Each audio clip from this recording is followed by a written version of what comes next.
केंद्रीय मंत्री भारती पवार यांनी केली नुकसानग्रस्त भागाची पाहणी। नाशिक जिल्ह्यातील निफाड तालुक्यात कोसळलेल्या अवकाळींच्या सरींमुळे आणि गारपिटीमुळे उभ्या जगाचा पोशिंदा असलेल्या बळीराजाचा तोंडचा घास हिरावला गेला।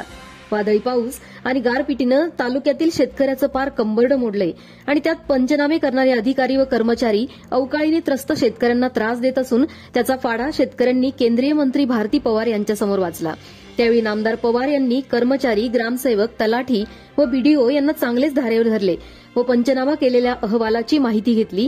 तेव्हा त्यात केवळ 33% नुकसान झाल्याचे त्यांनी दाखवले होते। त्यावर त्या अधिकच भडकल्या व पुन्हा पंचनामे करा अशा सूचना यावेळी त्यांनी केल्या। तर भरीव मदतीसाठी राज्य व केंद्र सरकारकडे पाठपुरावा करणार असल्याचे त्यांनी यावेळी सांगितले। जिल्ह्यामध्ये दौरा केला, मनमाडपासून आपण सुरुवात केली। मनमाड, चांदवड आणि कसबे। आजच्या दौऱ्यामध्ये आपल्याला काय काय लक्षात आलं आणि त्याबद्दल आपण सविस्तर सांगू। बघा, 4-5 दिवसापूर्वी प्रचंड अशी गारपीट आणि अवकाळी पावसामुळे पूर्ण नाशिक जिल्ह्यामध्ये प्रचंड मोठ्या प्रमाणात नुकसान झालं।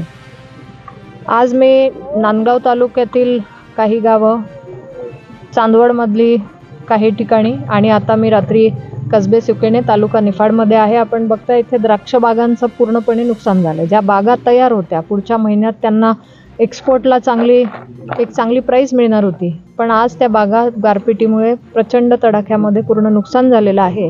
त्याबरोबरच माझ्याबरोबर अधिकारी आहे, प्रांत तहसीलदार, बीडीओ आणि कृषी अधिकारी, सगळी टीम पण आहे। याच्यामध्ये आम्ही जे बघतोय की जे पंचनाम्याचे रिपोर्ट व्यवस्थित होत आहेत की नाही, जर पंचनाम्याचा रिपोर्ट व्यवस्थित झाला तर ती नुकसान भरपाई आम्हाला मिळणार आहे। आणि म्हणून आपल्याही माध्यमातून माझी सगळ्यांना विनंती आहे की जे नुकसान झालंय हे 100% नक्कीच आहे। आज शेतकऱ्याची अवस्था अतिशय गंभीर आहे आणि जे पण असेल, मग द्राक्ष असतील, गहू असेल, हरभरा असेल, कांद्यासारखं पीक असेल, हे अक्षरशः त्या गारपिटीमध्ये प्रचंड नुकसान झालेली आहे। हे पंचनाम्याचे रिपोर्ट त्वरित द्यावेत। माननीय मुख्यमंत्री महोदयांनी देखील काल एक निर्णय घेतला आणि जे नुकसान झालेलं आहे त्यासाठी नुकसान भरपाई देणार हे सुद्धा त्यांनी कालच्या मंत्रिमंडळामध्ये निर्णय घेतलेला आहे। म्हणून ते पंचनामे त्वरित झाले पाहिजे आणि वस्तुनिष्ठ अहवाल जेव्हा येतील ते सादर होतील आणि त्यानुसार ती मदत येईल। म्हणून पंचनामे देखील होत आहेत की नाही यासुद्धा बाबतीत आम्ही माहिती घेत आहोत आणि जे पंचनामे चालू आहेत, काही ठिकाणी घरांची पडझड झाली आहे, काही घरं पूर्णपणे पडलेत, काही ठिकाणी पत्र्यांचं नुकसान झालं आहे, काही जनावरं दगावली आहे, काही जनावरं जखमी झाली आहे। तर ओव्हरऑल सगळ्याच परिस्थितीचा विचार करता परिस्थिती गंभीर आहे आणि आज शेतकऱ्याच्या पाठीशी हे सरकार आहे। शेतकऱ्यांच्या मदतीसाठी मंत्रिमंडळाने निर्णय घेतला, परंतु जर कागदावर रिपोर्टिंग व्यवस्थित झालं नाही तर ती मदत पोहोचणार नाही। आणि म्हणून आपल्या माध्यमातून आणि इथल्या अधिकाऱ्यांना देखील सूचना केल्या की ते रिपोर्ट वस्तुनिष्ठ व्यवस्थित असे पाठवा आणि त्याची मदत आपल्या शेतकऱ्यांना मिळवून देण्यासाठी आम्ही देखील माननीय मुख्यमंत्री महोदयांबरोबर बोललो आहोत, त्यांच्याबरोबर पत्रव्यवहार सुद्धा केला आहे आणि त्यानुसार त्यांनी निर्णय देखील घेतला आहे। केंद्राकडून काही मदत राज्याकडे मागणी केली केंद्राकडून? नेहमीच कुठलीही आपत्ती आली तर केंद्र सरकार असेल, राज्य सरकार असेल, हे वेळोवेळी मदतीला धावून आलंय। शेतकऱ्यांसाठी वेळोवेळी ती मदत पण दिली आहे। आज राज्य सरकारने हा पूर्ण अहवाल, पूर्ण राज्यातच हे ठिकठिकाणी असा पाऊस झालेला आहे, बऱ्याच जिल्ह्यांमध्ये आपण बघितलं की नुकसानही झालंय अवकाळी पाऊस आणि गारपीटमुळे। तर हा अहवाल राज्य सरकारने केंद्र सरकारला पाठवल्यास केंद्र सरकार देखील त्याला मदत देतं आणि यावेळेस देखील ती देणार।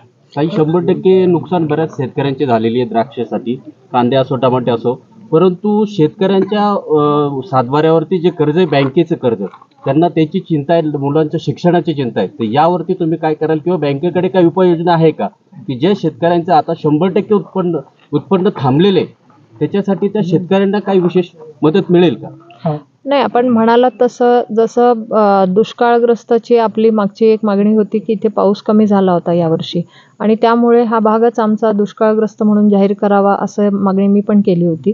जेव्हा अशा दुष्काळाच्या नॉर्म्समध्ये आपला जिल्हा येतो, आपली गावं येतात, तर तेव्हा हा सगळाच विषय त्याच्यामध्ये कुठेतरी आपल्याला एक सूट मिळते किंवा त्याच्यामध्ये मुदत वाढून मिळते. मग तो कर्जाचा विषय असेल, बँकांच्या बाबतीतचा असेल किंवा शिक्षणच्या बाबतीतचा असेल, तर मला वाटतं या सगळ्या विषयामध्ये पाठपुरावा पण चालू आहे आणि काही ठिकाणी हे मंडल दुष्काळाच्या यादीमध्ये आलेले पण आहे.